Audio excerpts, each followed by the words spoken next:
I'm gonna teach you how to quickly and easily clean green iguanas, but first, we need to catch a couple. What's up, y'all? I'm Reed the Fishmonger. This is Hooked on Michelle, and today we're gonna go shoot some lizards.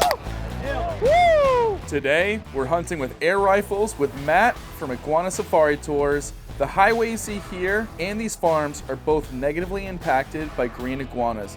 The hole you see here is a burrow created by the iguanas, and these burrows lead to erosion that costs taxpayers millions of dollars every single year. And it could be much worse if we don't manage the removal of this invasive species well. See all these holes, these are all iguana burrows, and we're right next to the turnpike. So you can imagine the damage to the infrastructure that these animals are causing and will cause us as taxpayers over the next few years. They're gonna destroy every bit of this turnpike. Florida Fish and Wildlife Conservation Commission encourages humane harvest of green iguanas, which translates to kill as many as you can, just don't let them suffer. This is great news because it's a ton of fun hunting these lizards. This is why these farm owners love when Matt from Iguana Safari Tours shows up to put a hurting on this invasive species that's hurting their bottom line. There it goes. We just spotted a big one that is just past this bridge here, and I want us to be quiet and get all of our rounds ready because this is the dragon that we really want today. It's a nice size one.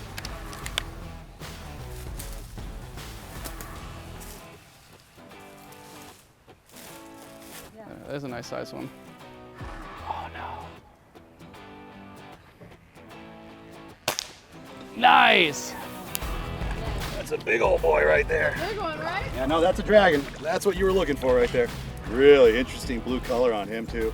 Michelle has me beat on biggest of the day so far, but we're not done yet.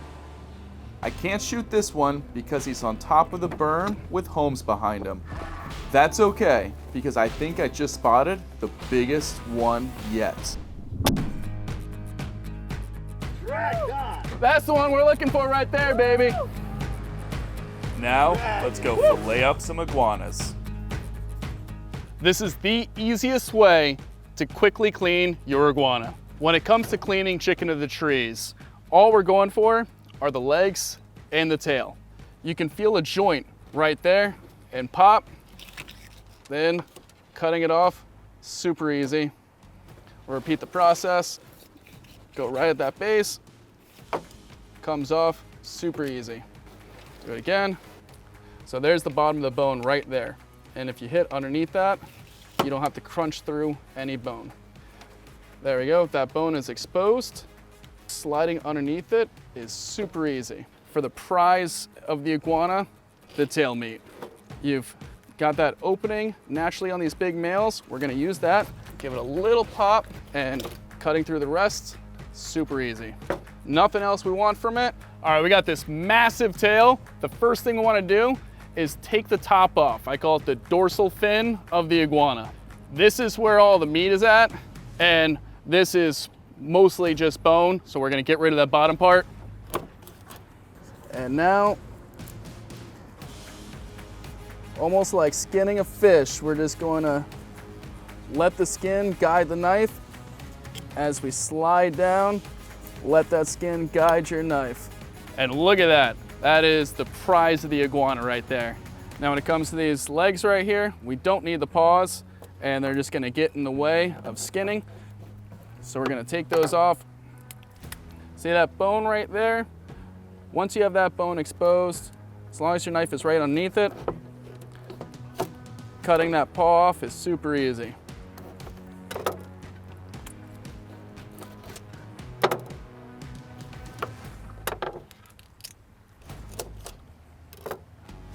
All right, now that we got all the paws off, we're gonna get straight into outlining the skin.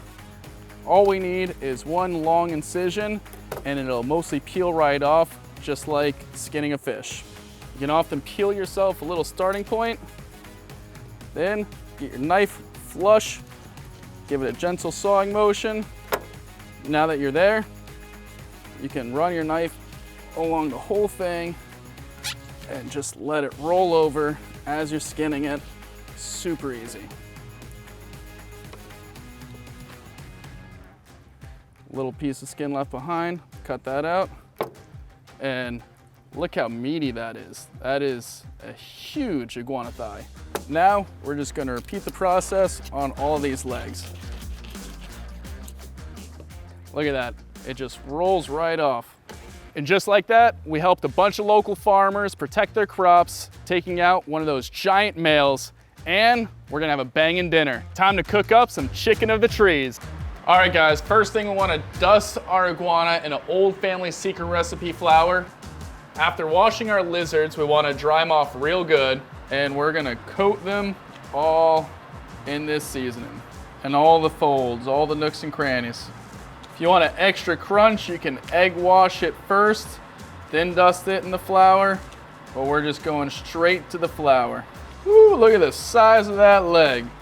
All right, now hit it with that peanut oil. When dropping anything in hot oil, you always want to rest it away from you, not towards yourself. Look at that beautiful dark brown color. You can't tell me that doesn't look good. Now, we're going to hit this Publix roll with rumlad sauce. An absolute must with anything fried in Cajun seasoning. Time to pull the meat off the bone and get it in this roll. The leg meat is a little tougher with more sinew than the tail meat. Every po' boy needs shredded lettuce and tomato. After a long, hard day of iguana hunting, nothing like a good old chicken of the tree sandwich. Just wait until you see what part of the iguana we're going to be cooking up on the next episode. So, obviously, we always want big male dragons, and these two both got a dragon, as you can see right here. But it's also, like I always say, super important to remove these females. That's because one of these females, and we'll show you real fast here, one of these females can lay about 50 to 60 eggs at a time. These are all about to be iguanas entering our ecosystem. Way more in here. Delicacy in many countries as well. How many do you think you got there, Reed? 2, 3, 4, 5, 6, 7. I think I got 20 on mine, 23. I'm just trying to hold off the dirty jokes for you too. Stick to the dad jokes, okay? Family friendly. Yeah, so that's why we got to remove females as well as males. Just as important, if not more important. Thanks for watching, y'all. Have a killer day.